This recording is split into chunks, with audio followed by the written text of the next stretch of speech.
कुलदीप परम्बार कर्मवाहा के रहने वाले वाह साहब 21 रुपए का पुरस्कार देते हैं। हम अपनी और संगीत पार्टी की तरफ से उन्हें लाख लाख धन्यवाद देते हैं। लेकिन मैडम फरमाइश क्या है? जवानिया उछाल मारे एक एक रुपया और मेलवा में घूमी घूमी खाए गोलगप्पा। जैसे गोलगप्पा गाँव में क्या हुआ था देखा, खाए होगा बुरा न माने, ऐसे गोल गोल होता है वही में कैसे लंबा लंबा होता ना खाए है ना हम जानते हैं। मेलवा में घूमी घूमी खाए गोलगप्पा,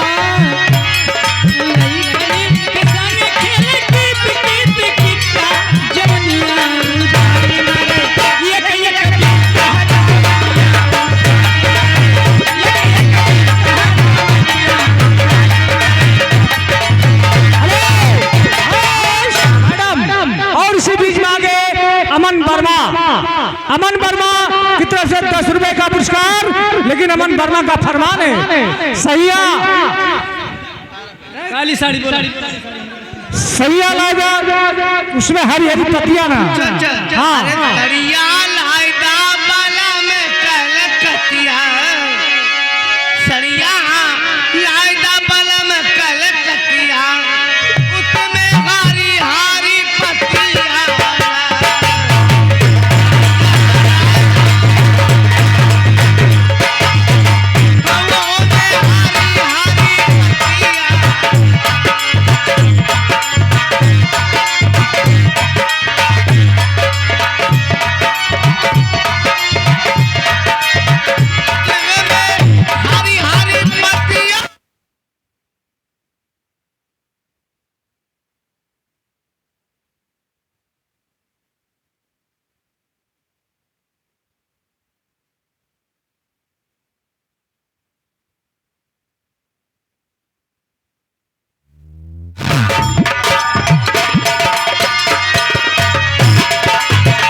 इसी बीच में आगे मानिए बासदेव श्री ठेकेदार उनकी तरफ से 11 रुपए का पुरस्कार आया। मैडम हम अपनी और संगीत पार्टियों से फरमाइश क्या है?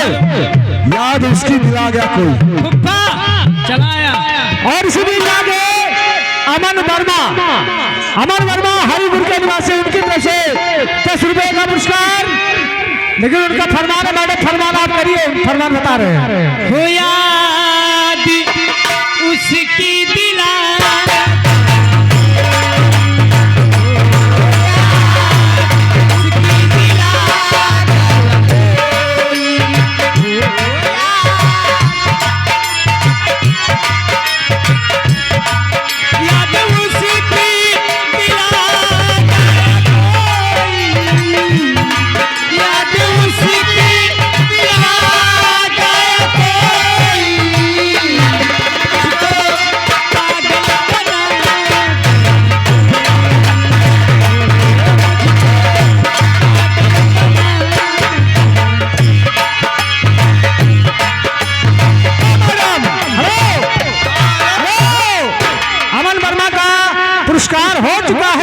लेकिन फरमान नहीं हुआ है। उनका फरमान है।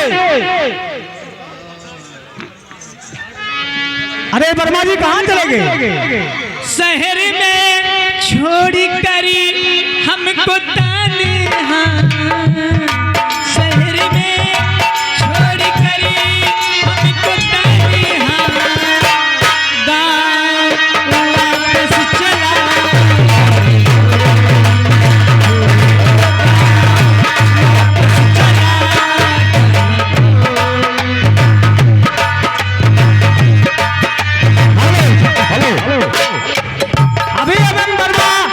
फरमान है और क्या रजैया राजा चुम्मा लेला क्योंकि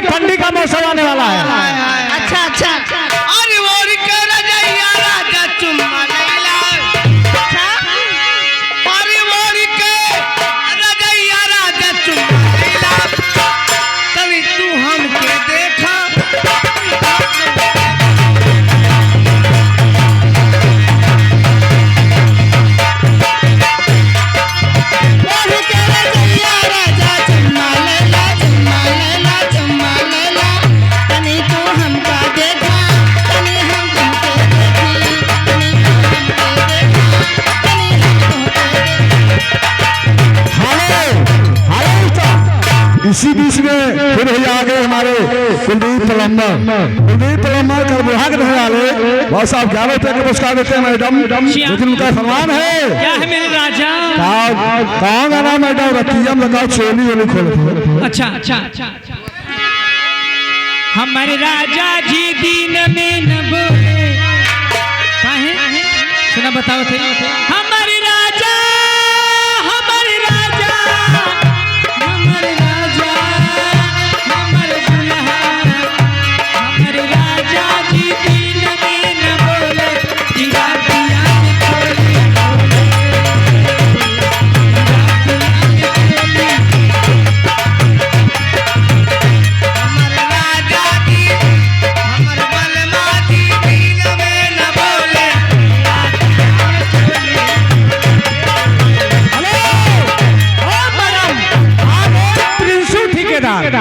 प्रिंसिपल ठेकेदार की तरफ से 10 रुपए का पुरस्कार। उनका फरमान है सैया काली साड़ी।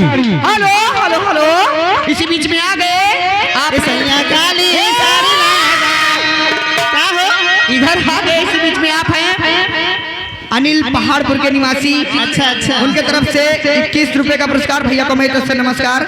लेकिन गजल की फरमान धन्यवाद। इसके बाद सैया काली साड़ी लादा कमर में छिप जाए सैया काली साड़ी